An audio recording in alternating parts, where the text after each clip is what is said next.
Bismillahirrahmanirrahim. Assalamu alaikum, dear students. I am Afnan Bakht, your physics teacher. In today's lecture, we are going to understand capacitor. Now, what is capacitor? Capacitor is actually a device which is used to store energy in the form of electric field. या simple अल्फाज में आप इसे कह सकते हो कि it stores electrical energy, जो कि बाद में हम इसे वापस यूज भी कर सकते हैं. So it is actually an energy storing device. Now, right at the beginning of the lecture, एक और definition मैं आपके सामने रख देता हूं जो कि यूज किया जाता है कैपेसिटर के लिए. That is, that capacitor is actually a device that is used to store electric charge, right? So it is not actually correct. और अभी हम थोड़ी देर बाद इसको समझने वाले हैं. So it stores energy in the form of electric field. पहले जरा इसकी कंस्ट्रक्शन पर आ जाते हैं. Capacitor actually consists of two parallel metal plates, right? दो parallel plates पे मुश्तमिल होता है, right? और पैरेलल प्लेट्स के दरमियान जो भी रीजन होता है उसको हम फिल कर देते हैं विद सम मीडियम, और उस मीडियम को यहां पर हम कहेंगे die electric.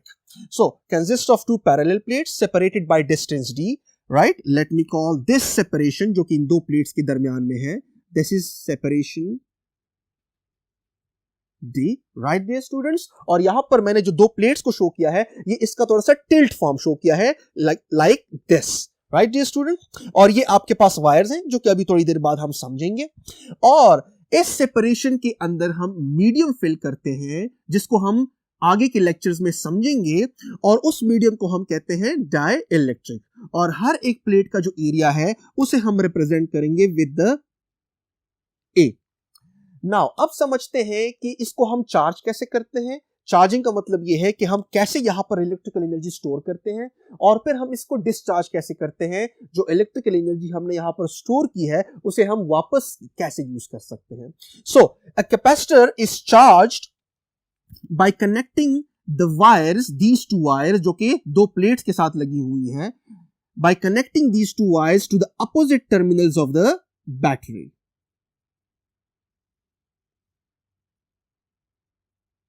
Right, dear students? This represents battery, or you can call it cell, right?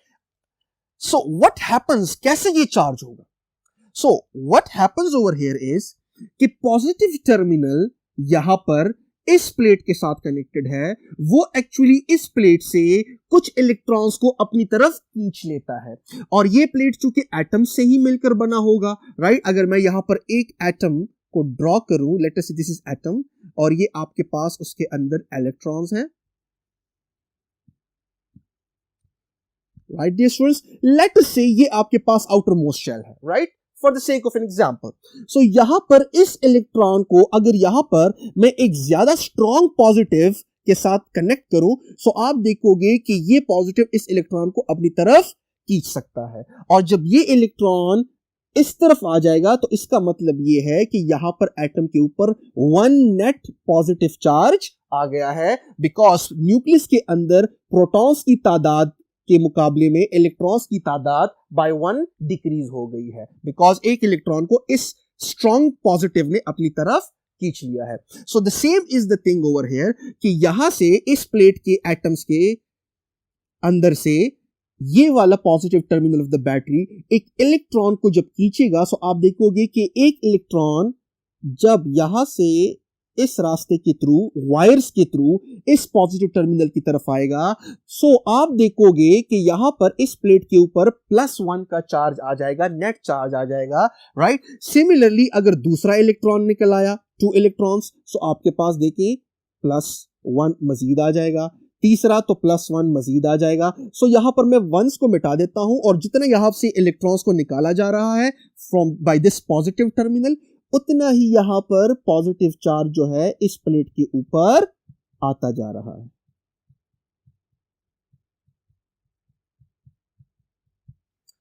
Right dear students. Now अब बैटरी का काम क्या है?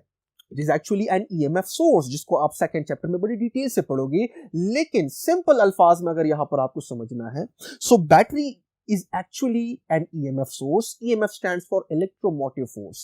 ये एक ऐसा फोर्स है जो कि चार्जेस को दौड़ाता है वायर्स के अंदर या फिर सर्किट्स के अंदर। सो जिन चार्जेस को, मतलब जिन इलेक्ट्रॉन्स को इस प्लेट के ऊपर से निकाला गया है, उन्हीं इलेक्ट्रॉन्स को अब यहां पर इस साइड पे दौड़ाया जाएगा। सो जितना करंट यहां से यहां तक आया है, यानी फ्लो ऑफ चार्जेस जितना यहां से यहां तक हुए हैं इस प्लेट से टू द पॉजिटिव टर्मिनल, उतना ही चार्जेस जो है वो फ्लो करेंगे किस तरफ, टू दिस प्लेट। सो जितने चार्जेस इस प्लेट से निकाले गए हैं उतने ही चार्जेस इस प्लेट पे एकोमुलेट किए जाएंगे, लेकिन कौन से charges, negative charges, right dear students, because इस प्लेट से जो भी चार्जेस निकाले गए हैं वो है इलेक्ट्रॉन्स, और उन इलेक्ट्रॉन्स को फिर यहां पर पेस्ट कर दिया गया है। सो जितना ये वाला plate, late me call this plate 1 and let me call this plate 2। सो जितना प्लेट 1 को पॉजिटिवली चार्ज बना दिया गया है, उतने ही अमाउंट में प्लेट 2 को नेगेटिवली चार्ज बना दिया गया है, राइट। सो आपके पास यहां पर क्या होगा, जितना चार्जेस इधर से इधर तक आएंगे उतना ही यहां पर पोटेंशियल में डिफरेंस बढ़ता चला जाएगा। Let me explain it in this way, देखते जा। यहां से लेटस से एक इलेक्ट्रॉन को निकाला गया। सो आपके पास क्या हुआ, यहां पर प्लेट 1 के ऊपर बाय 1 पोटेंशियल ज्यादा हुआ, बिकॉज पॉजिटिव को हम हाई पोटेंशियल कहते हैं, और जिस इलेक्ट्रॉन को यहां से निकाला गया उसको पेस्ट कर दिया गया on plate 2, right, by this EMF source. So आपके पास प्लेट 2 के ऊपर पोटेंशियल जो है वो थोड़ा सा नीचे चला गया, राइट। तो पोटेंशियल में डिफरेंस क्रिएट हुआ कि नहीं, राइट। अच्छा, अब यहां से एक और चार्ज को निकाला गया, नेगेटिव चार्ज को। सो यहां पर आपके पास पोटेंशियल मजीद ज्यादा हुआ प्लेट 1 के ऊपर, लेकिन उस नेगेटिव चार्ज को किधर प्लेस किया गया, ऑन प्लेट 2। सो प्लेट 2 के ऊपर आपके पास पोटेंशियल में मजीद कमी आई। सो आप देखोगे कि जितना इधर से चार्जेस को निकाला जा रहा है और जितना उधर पेस्ट किया जा रहा है, उतना ही आप देख रहे हो कि पोटेंशियल में डिफरेंस राइज होता चला जा रहा है। लेकिन dear students, having said that, इस प्लेट के ऊपर जो नेट नेगेटिव चार्ज आ रहा है, क्या ये कहीं बाहर से आया है? नो, ये नेट नेगेटिव चार्ज जो यहां पर आया है वो एक्चुअली इसी प्लेट से निकाल कर वहां पर पेस्ट किया गया है, राइट स्टूडेंट्स। सो आपके पास एज अ होल कैपेसिटर पर कोई भी नेट चार्ज स्टोर नहीं हुआ। हां, आप ये कह सकते हो कि एक प्लेट के ऊपर नेट पॉजिटिव चार्ज आ गया है, दूसरे प्लेट के ऊपर उतने ही अमाउंट का नेट नेगेटिव चार्ज आ गया है, लेकिन कैपेसिटर जो है वो सिर्फ इस एक प्लेट पे तो मुश्तमिल नहीं है, कैपेसिटर तो इन दोनों प्लेट्स पे मुश्तमिल है, राइट। ये होल जो आपको नजर आ रहा है ये एक कैपेसिटर है। सो कैपेसिटर पे as a whole net charge कितना हुआ, 0। So capacitor does not store any charge, rather capacitor के अंदर एक प्लेट जो है वो नेट पॉजिटिव बन जाता है, दूसरा नेट नेगेटिव बन जाता है, right dear students. So it is a device that stores energy in the form of electric field. कैसे? जिस तरह के आपको पता है कि जब एक साइड पॉजिटिव होगा दूसरे साइड नेगेटिव होगा, सो यहां पर एक इलेक्ट्रिक फील्ड एस्टैब्लिश हो जाएगा, right. This is an electric field and this is actually a uniform electric field, जिसको हम आगे की लेक्चर में डिस्कस करेंगे, और थोड़ा बहुत इसका तस्करा पिछले लेक्चर्स में भी आया था जब हम इलेक्ट्रिक फील्ड लाइंस को समझ रहे थे। सो यहां पर हर एक पॉइंट पे इलेक्ट्रिक फील्ड की मैग्नीट्यूड भी कांस्टेंट होती है, राइट, और इलेक्ट्रिक फील्ड की डायरेक्शन भी कांस्टेंट होती है, राइट डियर स्टूडेंट। सो यहां पर एक इलेक्ट्रिक फील्ड एस्टैब्लिश हो गया है, एंड ये चार्जेस का यहां से निकलना और फिर उस प्लेट के ऊपर पेस्ट होने का सिलसिला तब तक जारी रहेगा जब तक इन दो प्लेट्स के दरमियान पोटेंशियल डिफरेंस इस बैटरी की अप्लाई किए हुए पोटेंशियल डिफरेंस के बराबर ना हो जाए, यानी इस बैटरी के वोल्टेज के बराबर ना हो जाए, बिकॉज पोटेंशियल डिफरेंस को हम एक्चुअली वोल्टेज का नाम दे देते हैं। So the moment the potential difference between these two plates becomes equal to the voltage या potential difference between the plates becomes equal to the voltage of the source, मतलब EMF source। so आप देखोगे कि यहां पर हम कहेंगे कि the capacitor is now fully charged।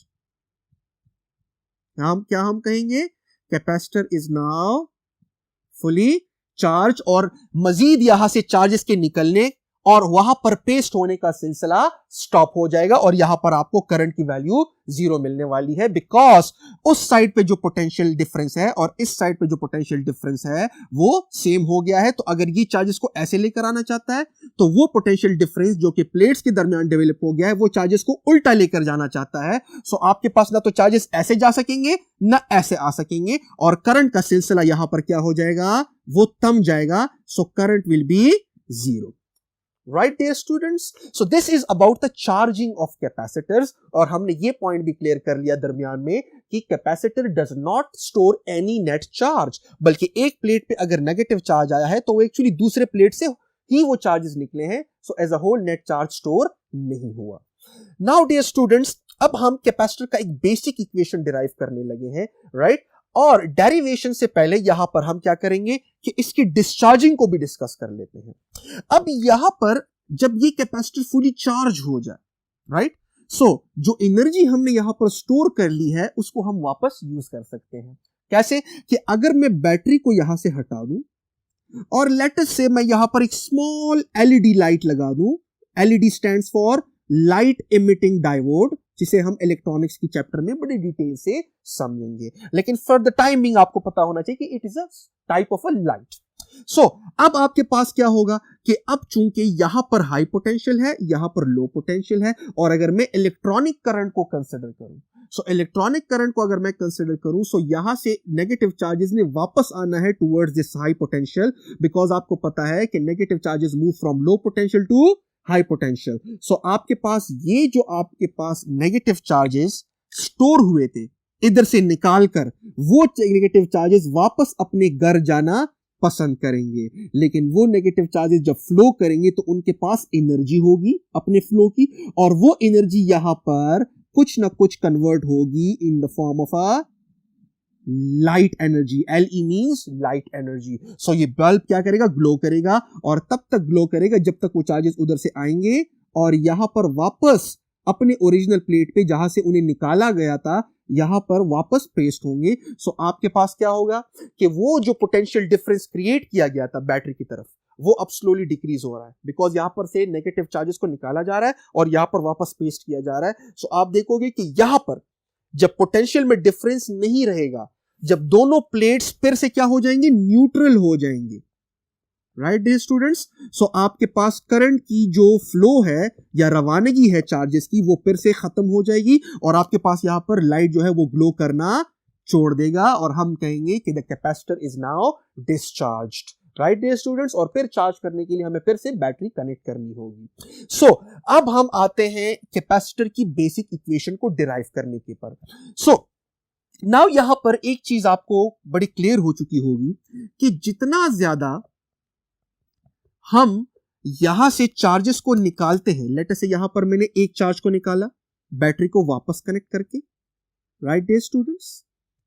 सो यहां पर मैं बैटरी को वापस कनेक्ट कर देता हूं, this is a battery plus negative.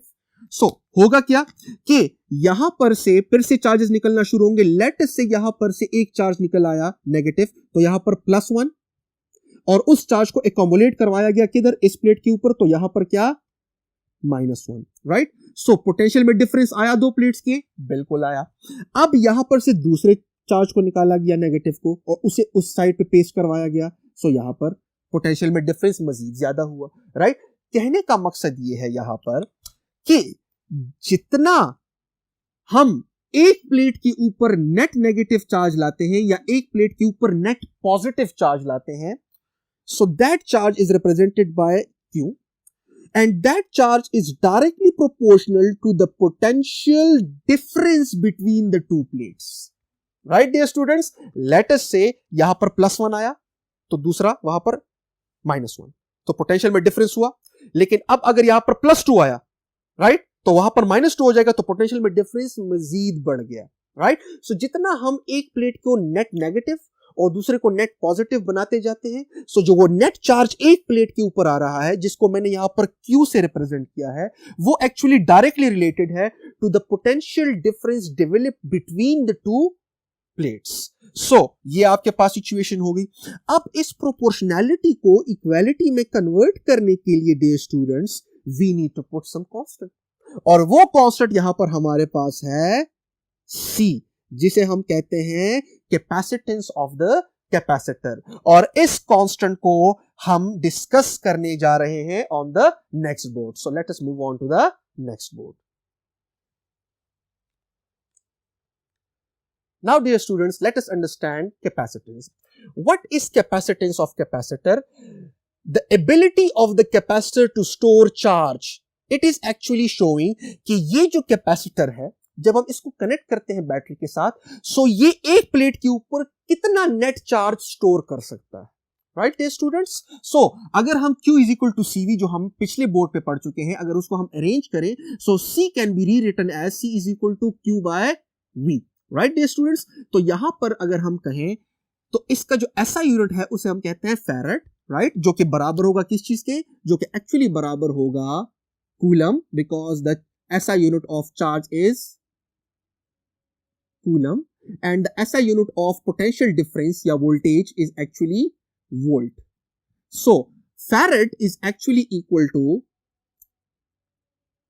Coulomb divided by volt.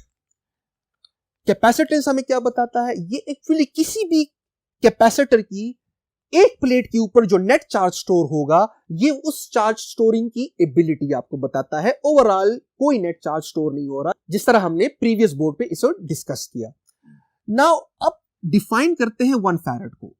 1 farad को कैसे डिफाइन करेंगे? एक कैपेसिटर की जो चार्ज स्टोरिंग एबिलिटी है, या जिसे हम कैपेसिटेंस कहते हैं, वो 1 फैरेड के बराबर कब होगी? So the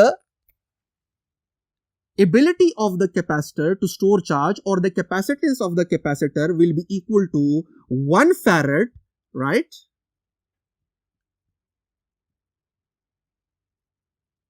when 1 coulomb of net charge is stored on either of the plates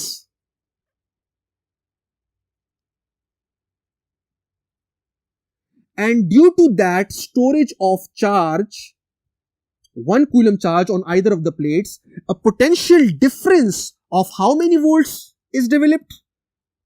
A potential difference of 1 volt is developed. Then we say कि इस कैपेसिटर की जो चार्ज स्टोरिंग एबिलिटी है वो है 1 farad. Right dear students? And there are another smaller units जिसे हम कहते हैं माइक्रोफैरेड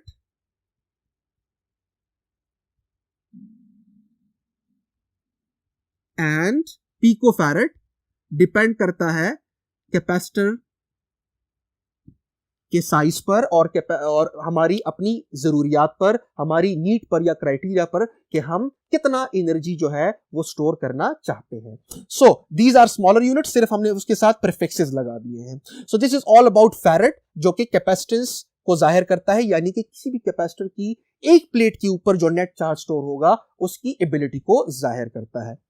नाउ डियर स्टूडेंट्स, हम अब ये पढ़ने वाले हैं कि कौन से ऐसे अवामिल है जो कि इस कैपेसिटेंस को ज्यादा भी कर सकते हैं या कम भी कर सकते हैं, या इन सिंपल वर्ड्स अफेक्ट कर सकते हैं. सो factors affecting the value of C या factors on which C depends, right. Charge storing ability को हम ज्यादा कैसे कर सकते हैं किसी कैपेसिटर के लिए, या कम कैसे कर सकते हैं. सो हमारे पास 3 फैक्टर्स हैं.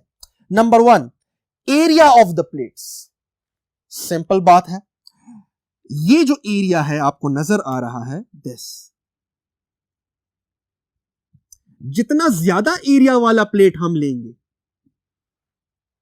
जाहिर सी बात है कि उतने ही ज्यादा चार्जेस उसके अंदर होंगे, और उतने ही ज्यादा चार्जेस जो है वो बैटरी जो है वो अपनी तरफ खींच सकेगा, और जब ज्यादा चार्जेस वो इधर खींच सकेगा तो यहां पर नेट पॉजिटिव चार्ज जो है वो उतना ही ज्यादा आएगा. और चूंकि इन इलेक्ट्रॉन्स को इस EMF सोर्स ने पेस्ट करना है on the other plate, so यहां पर उतना ही नेट नेगेटिव चार्ज आएगा. Right dear students? तो इसका मतलब है कि एक प्लेट के ऊपर चार्ज का जो स्टोरेज है वो ज्यादा हो गया, and it depends upon the area. Right. अब कैसे डिपेंड करता है, डायरेक्टली या इनवर्सली, वो हम अब भी इसी लेक्चर के अंदर डिराइव करने लगे हैं. दूसरा जो हमारे पास है वो है डिस्टेंस बिटवीन द प्लेट्स, कि 2 प्लेट्स के दरमियान फासला कितना रखा गया है, इस पे भी डिपेंड करता है, यानी कि D पर. अब डायरेक्टली रिलेट करता है, इनवर्सली रिलेट करता है, we will understand this in this very lecture. And तीसरा जो फैक्टर है जो कि किसी भी कैपेसिटर की चार्ज स्टोरिंग एबिलिटी को अफेक्ट कर सकता है, वो है हमारे पास मीडियम। कि आपने यहां पर इन दो प्लेट्स के दरमियान मीडियम कौन सा पुट किया है, जिसे हम डाइलेक्ट्रिक भी कहेंगे, राइट। और ये वही मीडियम की प्रॉपर्टीज हैं जो कि हमने कूलम्स लॉ में पढ़ी थी, जिसको हम एप्सिलॉन से डिनोट किया करते थे, यानी कि परमिटिविटी, और उसको यहां पर हम डाइलेक्ट्रिक कांस्टेंट कह देंगे इन द कमिंग लेक्चर्स। सो अब इसको मजीद डिस्कस करने के लिए और इसका एक मैथमेटिकल इक्वेशन निकालने के लिए हम जाते हैं नेक्स्ट बोर्ड पर। Now dear students, we will derive the equation जो कि हमें शो करवाएगा कि कौन कौन से फैक्टर पर C की वैल्यू डिपेंड करती है, और वो ऑलरेडी हम समझ चुके हैं, बस अब हमें उसका एक मैथमेटिकल फॉर्म लाना है। So since we know that capacitance is actually equal to charge stored on either of the plates of the capacitor divided by the potential difference developed between the two plates of the capacitor। इसको मैं equation number 1 का नाम दे देता हूं, this is equation number 1। Now जब हम इस कैपेसिटर को कनेक्ट करते हैं to the opposite terminals of the battery, so यहां पर पोटेंशियल डिफरेंस डेवलप होगा, और उतना ही पोटेंशियल डिफरेंस डेवलप होगा जितना ये सोर्स ऑफर करेगा। तो जितना इस बैटरी का वोल्टेज होगा, उतना ही इन दो प्लेट्स के दरमियान पोटेंशियल डिफरेंस के क्या होना है, डेवलप होना है, राइट डियर स्टूडेंट्स। अब यहां पर चूंकि हमें पता है पोटेंशियल डिफरेंस डेवलप हो गया, और वो तभी होगा जब एक प्लेट के ऊपर पॉजिटिव और दूसरे प्लेट के ऊपर उतने ही मिकदार में नेगेटिव चार्ज आ जाए। सो दरमियान में एक इलेक्ट्रिक फील्ड एस्टैब्लिश हो जाएगा, and separated by distance d, एक इलेक्ट्रिक फील्ड यहां पर एस्टैब्लिश हो जाना है, जिसे मैं E से रिप्रेजेंट कर लेता हूं, right dear students. Now dear students, we know that अगर हमारे पास दो इक्वली चार्ज्ड पैरेलल प्लेट्स हो, और वो भी इक्वली चार्ज ऐसे हो कि अपोजिटली इक्वल चार्ज हो, राइट।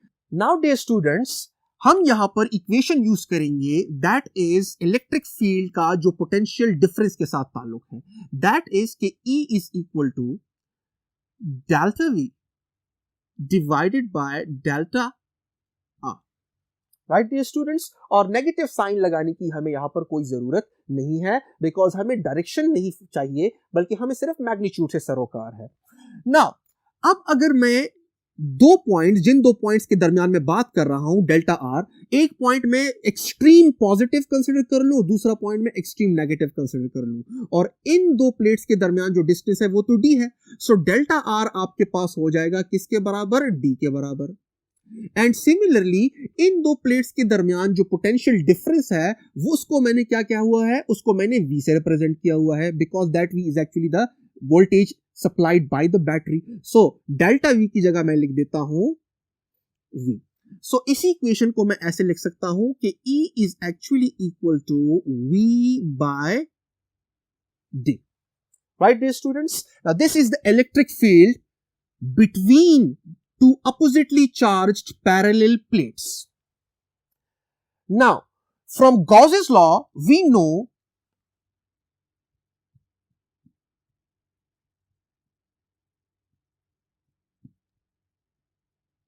और I should say from one of the applications of Gauss's law, right. उसमें हमने क्या किया था कि दो अपोजिटली चार्ज्ड पैरेलल प्लेट्स लिए थे, और उनके दरमियान हमने एक पॉइंट पे इलेक्ट्रिक फील्ड की शिद्दत के लिए इक्वेशन निकाला था, और वो इक्वेशन आपके पास कुछ ऐसे था, that was E is equal to sigma divided by epsilon, right dear students. और अगर फ्री स्पेस है तो आप एप्सिलॉन नॉट पुट कर दें, राइट। सो अगर E इसके भी बराबर है, जो यहां पर दरमियान में डेवलप हुआ है, और E इसके भी बराबर है, from the Gauss's law we know that कि यहां पर जो E है वो इसके बराबर है, राइट। सो हम इन दोनों को कंपेयर कर लेते हैं। So let me call it equation number 2 and let me call it equation number 3। So comparing 2 and 3 we get कि आपके पास सिचुएशन कुछ ऐसी आ जाएगी, that will be V divided by, और I should write it like this, कि sigma, that is the surface charge density, divided by epsilon naught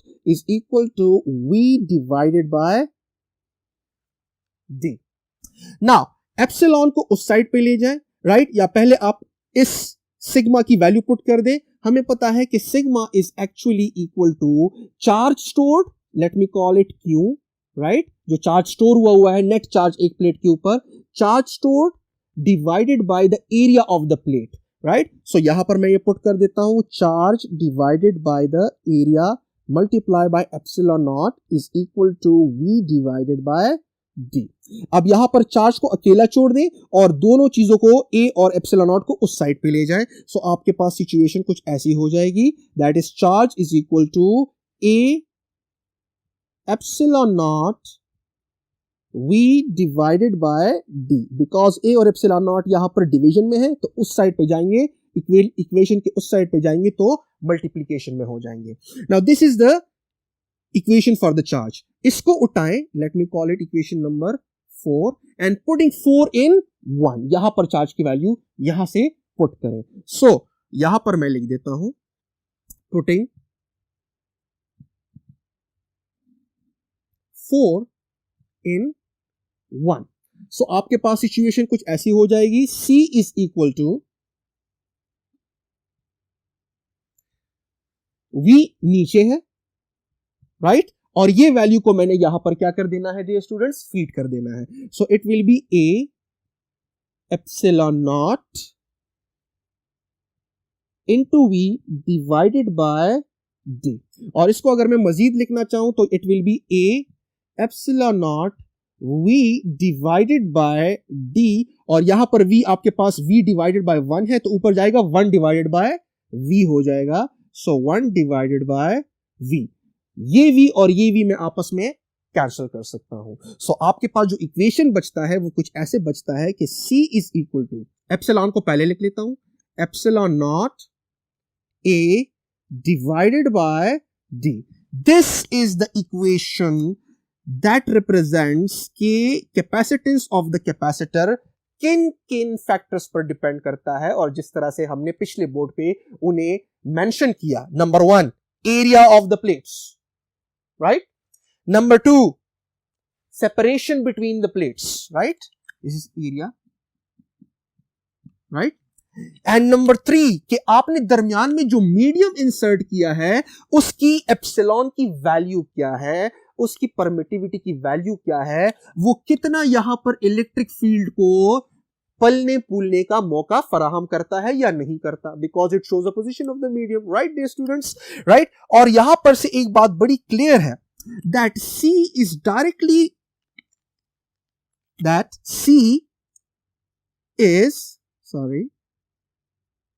C is directly related with area and C is inversely related with the separation, and also C is directly related with the